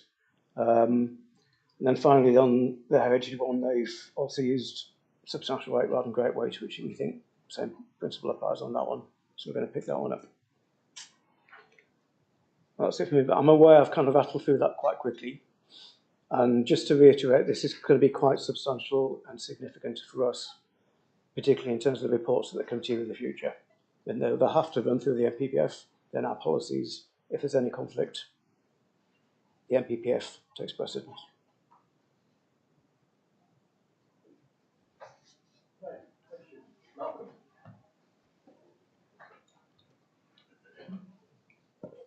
No, thanks for that, Paul. And particularly your last sentence, because the question I was going to raise is what exactly is the relationship between the local plan that we're now working on in the Development Plan Group and the NPPF, which is now all these policies. And I think initially the government was saying that the NPPF, all these policies are part of the development plan, but that's now changed. And they're now saying, no, it's not part of the development plan. Our local plan is the development plan, subject to the mayoral things and that. And that the NPPF policies are very important, but nevertheless material considerations that you need to consider. And it seems, well, just explaining my confusion. It seems to me that the basic premise is that the local plan can set out the local conditions which need to be discussed, which may conflict with the more general statement that you got in NPPF. So you basically got to follow the NPPF, but if you've got good reasons, as always, local reasons for doing something a bit different, then you can do. So that's the way I think it will be working, because of that change that they've just brought in. And I mean, I'm a bit concerned. I mean, I agree with all the points you're saying about things that we need to tell them, because I think this is a potentially quite a serious threat towards the local plans in general. And they're getting certainly very detailed. So I think you made some really good points, as you know, from our discussions. But I think we just need to clarify the point that you just finished on, exactly what is the role of the local plan and what is the relationship between that and some of these, as well as all the detailed points that you've made. I mean, and in the report, there's a number of other fairly serious points that we're concerned about. If you apply the policy as set out in the NPPF to this national park, I won't go through them all. So that's kind of the fundamental point, I think. And so I'm actually disagreeing with the comment that you made just right at the end, because I think it's more nuanced than that. But I'm welcoming yours and Chris's thoughts about it and how serious. I'm trying to think, what are the really big points we need to make to this government in terms of this new document, because it's going to be incredibly influential. So just to be clear, at the moment, the plan as system operates, which shares development plan and material considerations, which might include the NPPF. The new version will be we'll have to decide planning applications in accordance with the development plan, the national planning policy framework, and then other material considerations. So equal weight. But then it says in the appendix, development plan policies in any way inconsistent with national decision-making policies in this framework should be given very limited weight. So if we've got a policy that's different to the NPPF is the one which we give weight. So we are concerned with the straightforward answer. If Chris wants to comment on this. It's very much a nationalisation of planning policy, is probably one way of putting it. I think it's a concern, the relationship between these national plan making and development plan policies and the development plan. There's a lot in here that basically, if I give you an example, it says the plan making policies in the framework must be taken into account in preparing any part of the development plan. Now, taking them into account doesn't mean to say you could actually have a policy in your local plan that is slightly different or goes into more detail, or potentially even conflicts, and that's something you've got to have to argue at the local plan inquiry. It says development plans and decisions should play an active role in guiding development towards sustainable solutions, but in doing so should take local circumstances into account to reflect the character, needs and the opportunities of each area. So it's still a material consideration. It's not a development plan, so if you get an adopted local plan through that has differences to the national policies, they take precedence. So the crucial issue is arguing that in our national park, some of these policies are not appropriate.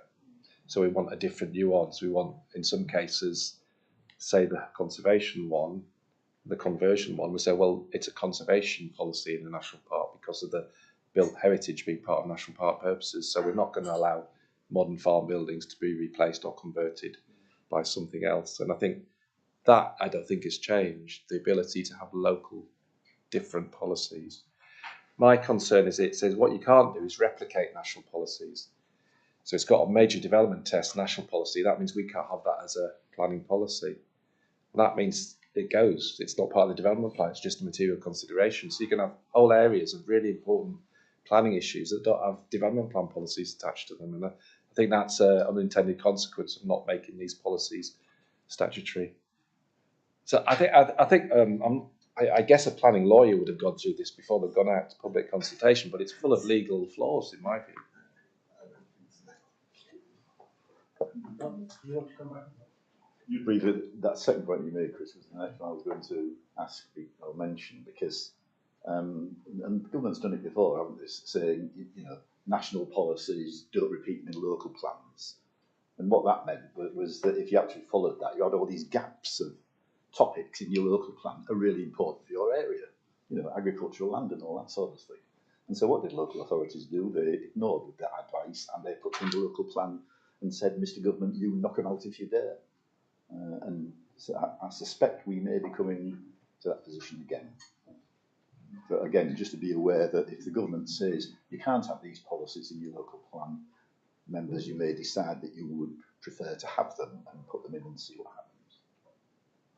Some way down the road yet, we haven't even got the policies, but just alert you. Chair, I am obviously waiting for Chris to identify that we need a good planning lawyer to ask me if I know him.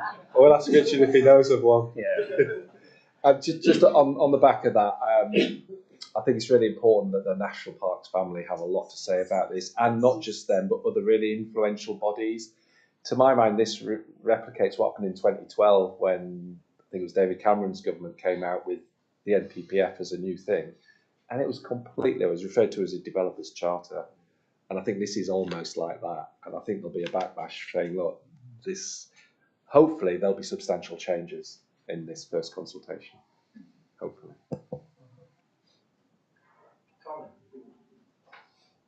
Yeah, it was just a point really you might need to alter. I don't know whether it's in N4, but it has item 67, just on land values, where you put, for context, agricultural land values are typically £10,000 an acre across England, or 4,046 per hectare, which you've gone the wrong way, I reckon, on that. So it's right in the members' update. So yes, you're right. It was run in the original.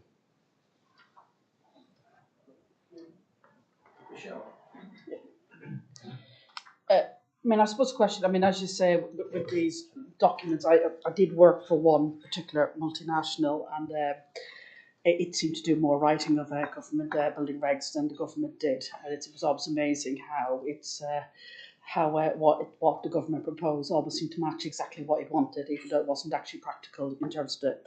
So I think you can almost see the strings being pulled. I suppose the question about this at the moment, while I can see where the majority of this is aimed at, is there an element of intention here, or is it just the fact that one size fits all has swept up lots of elements that they haven't even thought about at this moment, and therefore with lobbying they will change it? Or is there actually design in doing this, knowing it will have knock-on effects with national parks and protected landscapes? And I think that's the challenge for us at the moment, is how much consciousness is there with that? I think the question I'd like to ask about is this spatial planning. This has been applied, I know it's been applied in Greater Manchester, under Andy Burnham, that Metro Mayor. When ours was being set up, I asked this question to James Farrar, the Chief Executive. He said, no, we won't be doing special planning. And I thought, well, obviously I know more than you do, Mr. Chief Executive. And lo and behold, the government's saying all these mayors are going to be doing special planning. And again, what does that look like? What's that going to be? Who is actually going to be influencing it? And I think it is a big issue, given that substantial areas of York, North Yorkshire, are protected landscapes.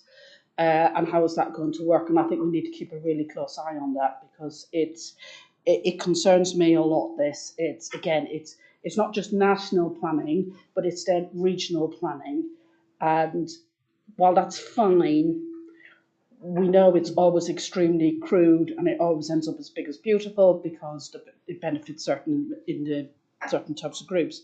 And I just wonder, has the mayor even spoken to the national park about how this would work, or any thoughts about it? It'd be interesting to know. It's early days. Firstly, I do sit on the steering group, so we are talking to each other. But as I say, they really haven't really started thinking it through yet, because I think they've just tried to appoint somebody to take the thing forward. But the big issue is going to be housing numbers, as it always is. So it's basically the expectation is that they come up with a spatial strategy that hits the numbers for York and North Yorkshire, which is a big challenge.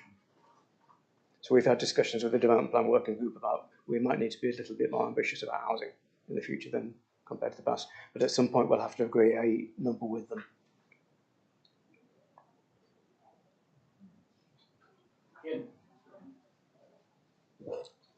Thanks, Chair. It's for those of us that have been around planning for quite a long time, there's a dance between elected governments and the legal profession, which goes round in circles.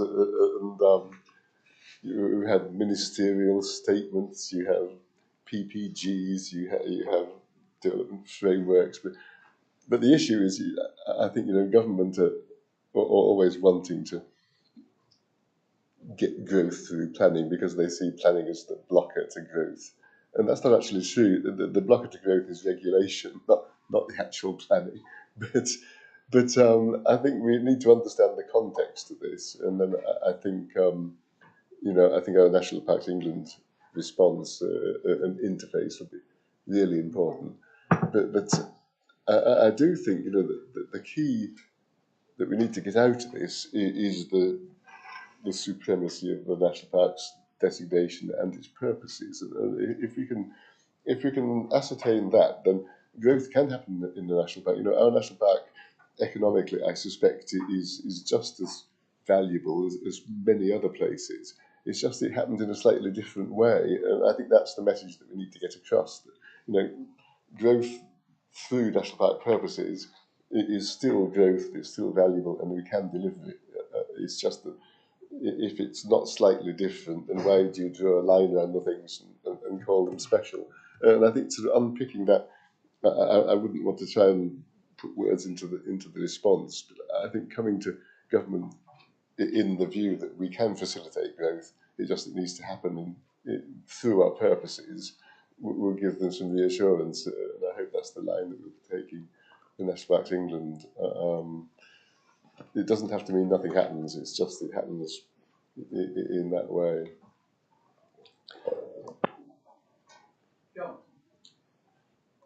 Thank you, Chair. How will the new national planning policy impinge on our target for affordable housing? We don't currently have a target for affordable housing. We just try and build as much of it as we can. So I'm assuming that will still be the case in the local plan. We'll have a housing number in the next local plan, but we won't necessarily differentiate for affordable housing. Although I think somebody says something in here about we might need to come up with a target. But that's something I need to have a bit more to think about, to be honest with you. Thanks, Chair. And just picking up Jim's point and John's there in terms of more housing, and I think we're going to have Malcolm report back at the end of this meeting on the second meeting of the Development Plan Working Group. So our next local plan moving forward is sort of catching all of this growth agenda in any case. Jim's dead right, we've got to couch the National Families response in that we're part of the growth agenda. It's just a different type and level of growth, but we're not. 10% of the country isn't a no-go area. We're part of moving forward. And example of that is our new local plan, which is likely to be providing for more housing than we've been used to, both affordable and principal occupancy. So we are actually gearing up to deliver more housing.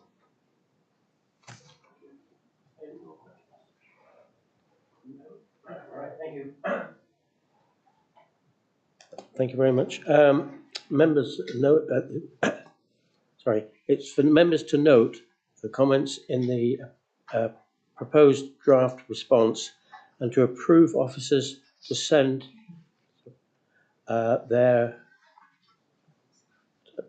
send to the government alongside their more detailed responses. And please, all in favour of that, please show. Yep, absolutely. Yep. Thanks, Chair. So we are having meetings with the other parks. As I said, I've got a heads of planning meeting this month in the Dales, so we'll collate all our responses, and I suggest we do a members update, one of the members updates, the monthly ones, on where we're getting with that. Thanks. Thank you. Right, thank you, Paul. Thanks, Paul. Right, agenda item 11, application for prior notification of agriculture and forestry development, a track improvement works. Chair, I'll declare a prejudicial interest because it's my track.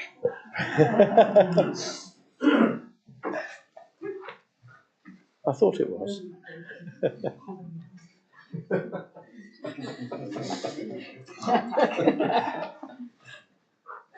And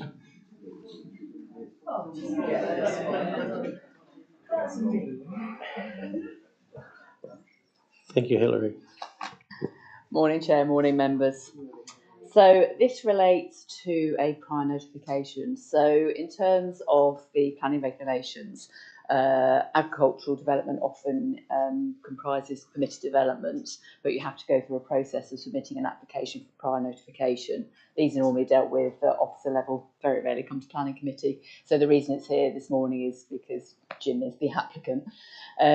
So what the procedure is that we get a prior notification to tell us what works are proposed, and then we make an assessment in terms of landscape impact as to whether or not we want to go down the full prior approval route, which means we want sort of more details and we want a longer time period to consider sort of any landscape or locational impact. So we've had the initial prior notification submitted to us, and it is for track works on an existing track, this farm in Scorton. So you've got the main farmhouse and farm complex here, and then you've got two outlying agricultural sheds in this location here, which hold livestock. And this track itself is part of a wider public footpath network, so it's a very well used track. So what's proposed is to actually hard surface this track with concrete to deal with the issues of mud, which make the track quite unusual. It's a stone track at the moment. It's very difficult to clean. As part of this application, a FIPL application has been made for grant funding for certain sections of the track, which are for two shorter sections, but this proposal is for in the longer term to do the entire length of the track. So going on to, this is just a photograph. This shows sort of the issues that are experienced at the moment. A very sort of muddy, wet track. Any time of year it tends to be quite difficult to walk on. And the proposal, as I say, is to hard surfaces with concrete. So assessing these proposals, the authority would say that no further permissions are required, and the prior notification in its own right is sufficient. We don't need prior approval for this, and therefore the recommendation is that members approve that no further prior approval is required for this proposal. Thanks, Chair.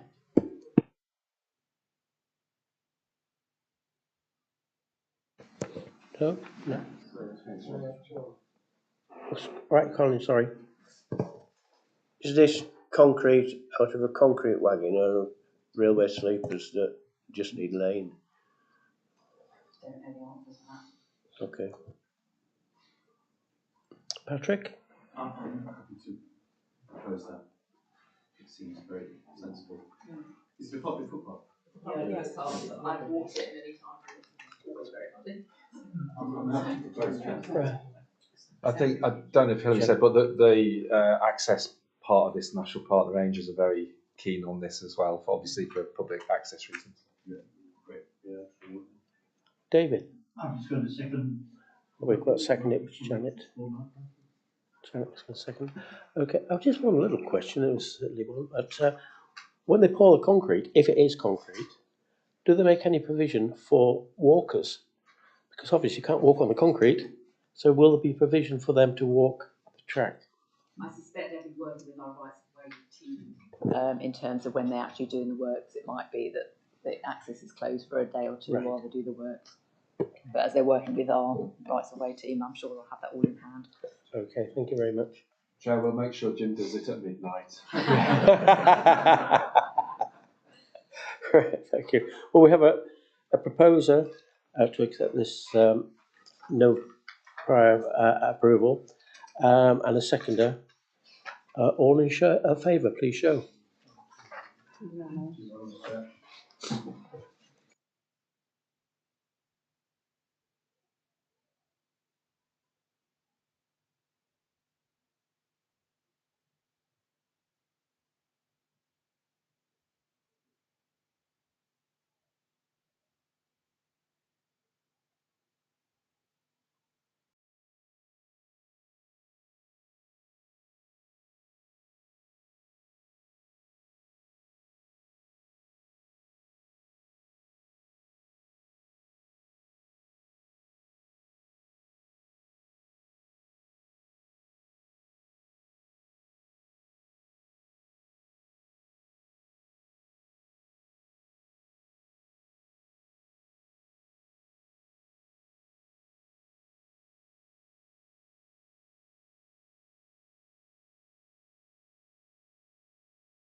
Right, thank you, members.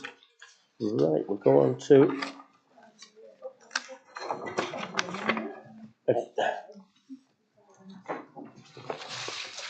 agenda. What is this for? Item 12. Item 12, which is the planning applications. And the first one on the list is the demolition of a derelict building, construction of 4 principal residence dwellings, and this is at Eskdale Slights, and it's Hilary. Thank you, Hilary. Thanks, Chair. So this application was first brought to committee last month and was deferred for a committee site visit, which happened a couple of weeks ago. And the application is for the construction of 4 dwellings on this site here. I'll just draw members' attentions to the update sheet because there are some additional comments from residents sort of reiterating the concerns they've got in terms of specifically the sort of highways and parking issues that have been raised. So just some additional comments there.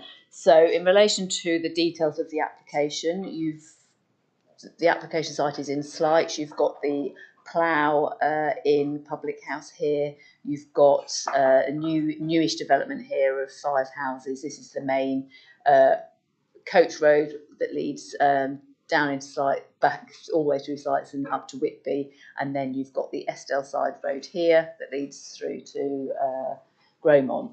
So the application is sort of double frontage. So you've got access for 1 dwelling off Coach Road to a 3-bed house here that would be built into the slope.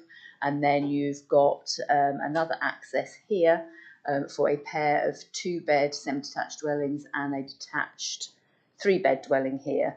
On the frontage here, these houses would be stone and pan tile. The house up here would be stone and slate.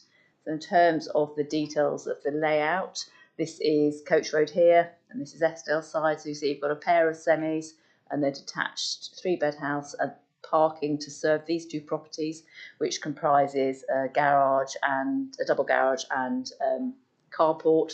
And then you've got the access in here to this 3-bed house that also has garaging integral on the ground floor, and then also some off-street parking here. So these are some aerial photographs that were submitted with the application, which are quite helpful to sort of set out the scale of the site itself. So it's this site here. It's quite substantial in size, but steeply sloping up to Coach Road. This is the building within the site that would be demolished. And since the last planning committee, we've had some further tree survey reports submitted, which has established, as an actual fact, this tree that was originally going to try to be retained needs to be felled because the root protection zones can't be avoided, so the tree would be damaged. So trees within the site would have to be removed. The line here shows really the boundary between the upper part of the site where the 3-bed detached house would be, and then the other 3 units in this location here. These are views from Coach Road, so the access would be going in here. You can see the new development at this point, and you would just see the top part of the upper dwelling in that location. Again, these are views from Eskdale side, and this is the access in through an existing field gate.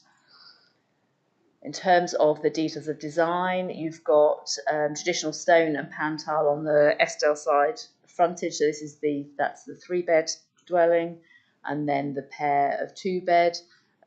Quite a lot of negotiations were ongoing during the application process because originally these came in as brick, and it was felt important that these 2 dwellings should be stone and pan tile to match the street scene. So the scheme's been amended to take that into account.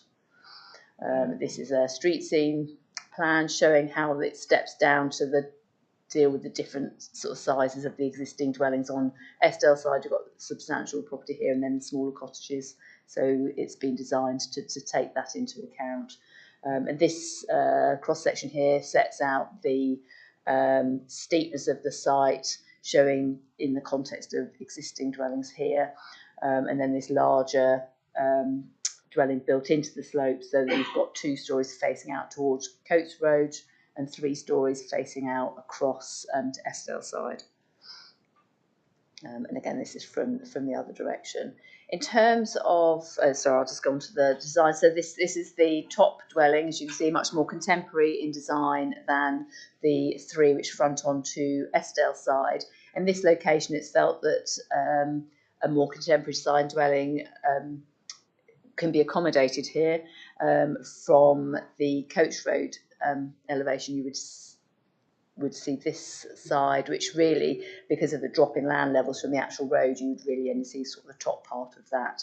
And then this elevation is the elevation that faces out across Estelle side, but again would be screened from wider views by the development on the bottom part of the site. So from Estelle side, you would again see sort of the top part of that. The application is before members because the parish council have raised concerns and neighbours have expressed concerns. Partly some concerns with regard to overlooking an impact on amenity, but the main issue and the main concern is that of parking and whether adequate parking is proposed and the impact it will have on displacing existing on-street parking.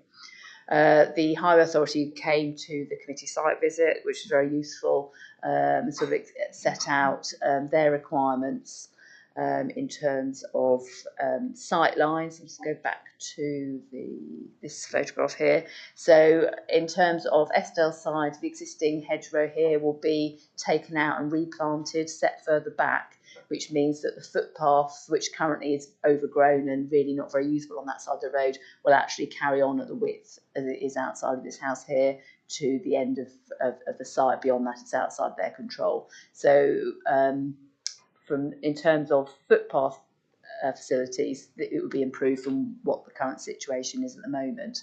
In terms of off-street parking, all the properties are providing off-street parking that meets the Highway Authority's criteria. You've got garaging and you've got parking spaces. And whilst we can't control, and this is one of the concerns that have been raised in the later letters on the update sheet, is whilst sufficient parking is being proposed, obviously we can't enforce people parking in their garages and parking on their drives, and neighbours are concerned that people won't use their off-street parking and there will therefore be issues with parking on the roadside. Because of these concerns, you'll see from the recommendation that we've put sort of quite a restrictive condition on in terms of garaging and parking. We'd normally put on a condition saying that garaging can't be converted into living accommodation. We've kind of strengthened that really to say that space should be kept available within that garaging and parking carport areas for the parking of cars, to do everything that we can to ensure that those spaces are used, albeit knowing that we can't enforce that. The other concern from the neighbour in this property was the impact on his outlet of having accommodation built right next to his house. He hadn't appreciated that on the plans that unit's actually set back from the frontage, so he's got a window here. So this has been deliberately set back to avoid sort of an impact on his outlet from that window. I'll go on to the photographs from within the site. Sorry. Okay. Where have all the photographs gone? Inside the site. There we go. So I'm trying to get to the one inside, showing the neighbours' aspect. So here, that's the window he was concerned about, but this pair of dwellings here will be set back so that those windows won't be obscured. So looking at the size of the plot itself, it's quite a substantial sized plot. And so the parish council were a little bit concerned that perhaps only 3 dwellings should be on the site rather than 4. They feel perhaps it's overdevelopment. But officers' view is that looking at the parking requirements, they've provided the parking that is required on site. The properties have sufficient amenity for each unit, and it will provide smaller dwellings, so 2 and 3 bed dwellings. And it's not considered that there would be unacceptable impact on amenities on neighbouring properties. There was some concern about overlooking for houses on the opposite side of Estelle side, but they're quite some distance away, particularly from the upper site.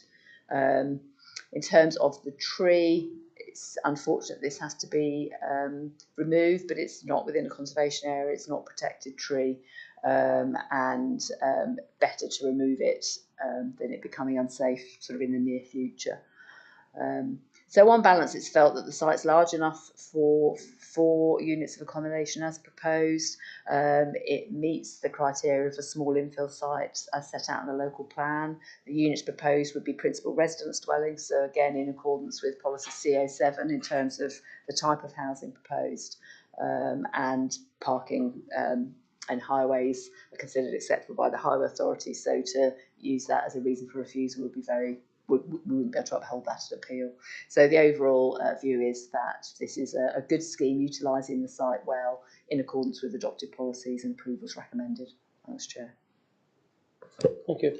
First of all, I would like to just say thank you to the agent, highways officer, parish councillor and the local residents who actually attended this meeting. It was a very, very useful meeting, I thought, and went very well. So anyway, back to that. Colin, wanted to... Yes, Chair. Thank you. Yeah, we were. The site visit was very.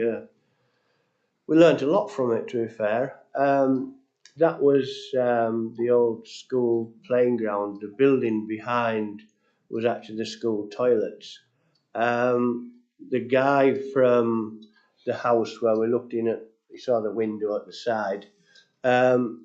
He took me up to the top site and said, this is where the wagon came in and rested on that top site, and it was full of orange juice cartons or something which was spilt way over everything.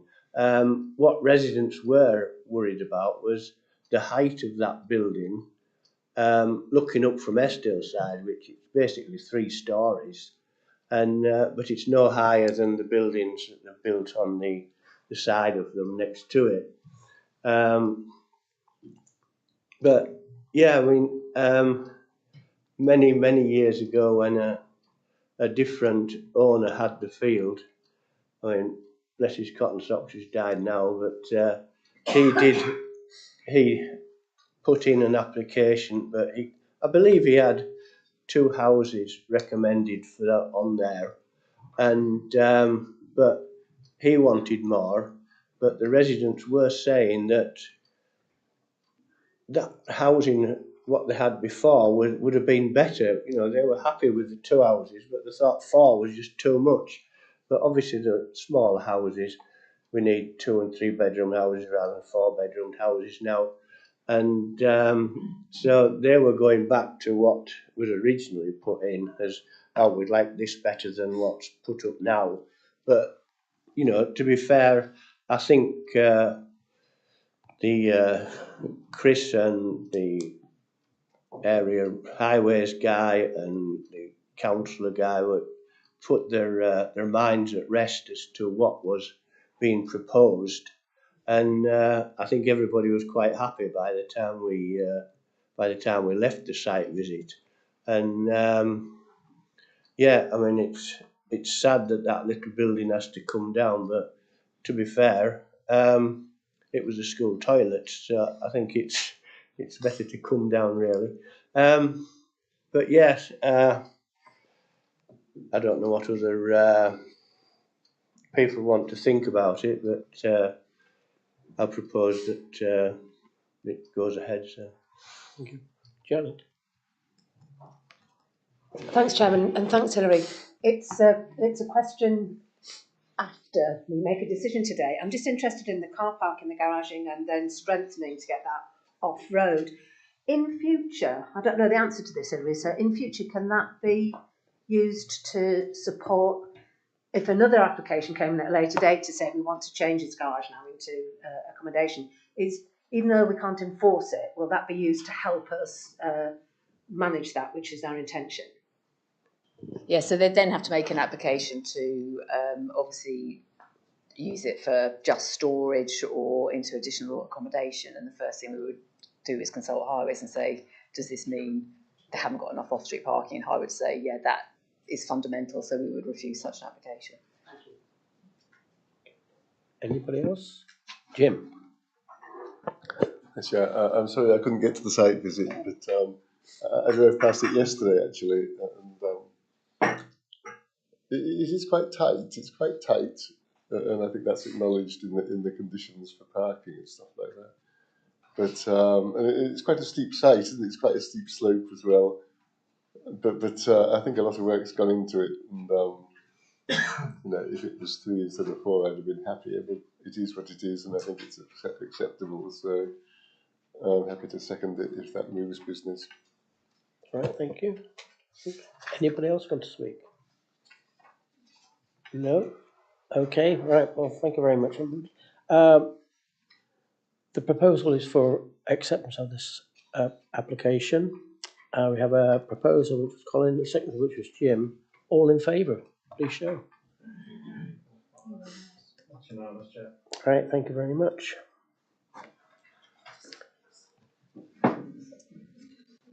Okay, right, we're going to second application, which is construction of a mixed-use agricultural and commercial storage building. This is at Moorgate Lees Farm, Horsker Lane, Whitby. And again, it's Hilary. Thank you, Hilary. Thanks, Chair. So this application relates to a site very much on the edge of Whitby for a new building in this location here. You've got the main farmhouse and some traditional buildings and a more modern agricultural style building here. As I say, very much on the edge of Whitby. You can just see the little red circle here. That's the site, and this is obviously the main Whitby town. We've had no objections to this application. It's come to members purely on the basis that it doesn't completely align with our adopted local plan policies in terms of rural business development. This is the site here. It's an old silage clamp, and the proposal is to build a second building similar to the one here in this location here to provide additional storage for the existing business, but also to provide agricultural storage and machinery storage for the land that they own in terms of keeping hay. So in terms of our local plan policies, I think we've had 2 come to committee quite recently of a similar nature. In terms of policy BL5, we allow development and of established rural businesses, but only in the form of a small extension. And this they can't accommodate what they need in terms of an extension to this building. It's already had one lean-to extension here. So therefore the proposal is for a detached building, and that's the element that is contrary to policy BL5 in that it's a detached building that's being proposed. In terms of the building itself, it's going in this location here. So you've got the existing coffee roastery building here, which is quite a successful sort of business that supplies coffee nationally, and then is a quite significant employer in terms of local employment. The site itself, as I say, is an old silage clamp that's already got banks up either side and is set down sort of from the surrounding ground level by sort of around 1 metre. And the building itself would be as a fairly standard agricultural building in appearance and similar in materials to that of the existing coffee roastery building. Part of which, as I say, would be used for agricultural storage and part would be used for storage for the coffee roastery business. In terms of the site itself, it's this silage clamp here, which is where the building would be located. You've got the main farmhouse here and some traditional buildings, which I think have historically had permission for conversion, but they haven't converted that one yet. One of the other buildings is converted into office space for another business that's run from the property. This is the site again, looking out across onto Horsker Lane that leads to Whitby Abbey. But you'll see from the later slides that due to sort of dropping ground levels, the site itself really isn't prominent from that public viewpoint. So this is from the road that leads to Whitby Abbey. You've got Whitby Abbey that way, Horsker that way, and this is the existing development. So you've got the main farmhouse and then the existing coffee roastery building here. The second building would be tucked just behind that one. And again, this is just a slightly zoomed in shot. So you can see the ground sort of undulates. So whilst that building's quite prominent with its dark colours against that backdrop of trees, it's not particularly visually harmful. And the second building would be tucked behind that. The applicant also through FIPL have done quite a lot of tree planting. So there's a lot of planting which is just coming through on the fields around. And this is from the applicant's land, where you can see some tree planting has been undertaken. You've got the existing building here, main farmhouse, and the second building will be in this location. So in terms of wider views, the building itself wouldn't be visually harmful. It supports a well-established rural business that's important to the local economy, and part of the building also would be used for agricultural purposes. If the building had come in purely for agricultural purposes, it would be in accordance with policy. It wouldn't be before members because we have had no objections to the application. So in view of that, it's felt a good way forward to support this rural business, and approval is recommended. Thanks, Chair.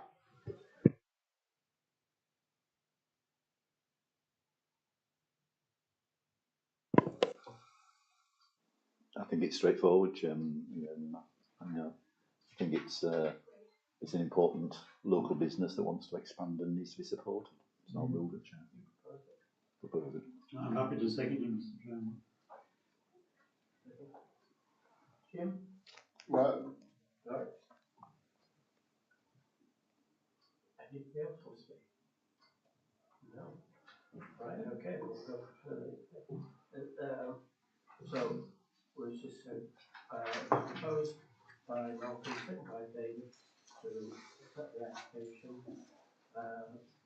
All in favour, please show.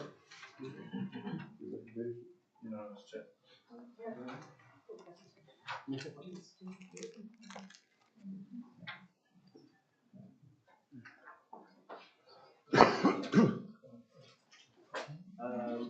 Agenda item 13, any other business? Yes, please. Agenda item 14. Sorry? Okay. Any other business? Chairman, just very briefly to bring members' attention, it might not need to be brought to attention, but of an application that came to this committee several times, the plough-in at Fadmore. There is an excellent programme on Moor 4 last night, and I think it's repeated next week. And I strongly recommend members to watch it, and hopefully we'll all be having a drink there later this year.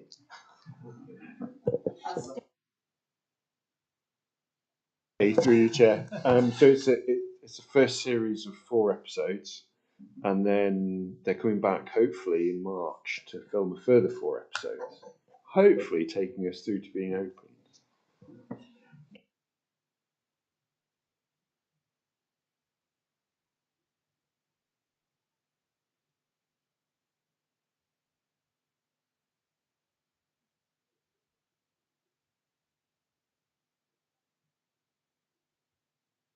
Agenda item 14 is exclusion of the public for item 15. All in favour of that exclusion, please show. All right, okay, thank you. Agenda item 15. Who's that?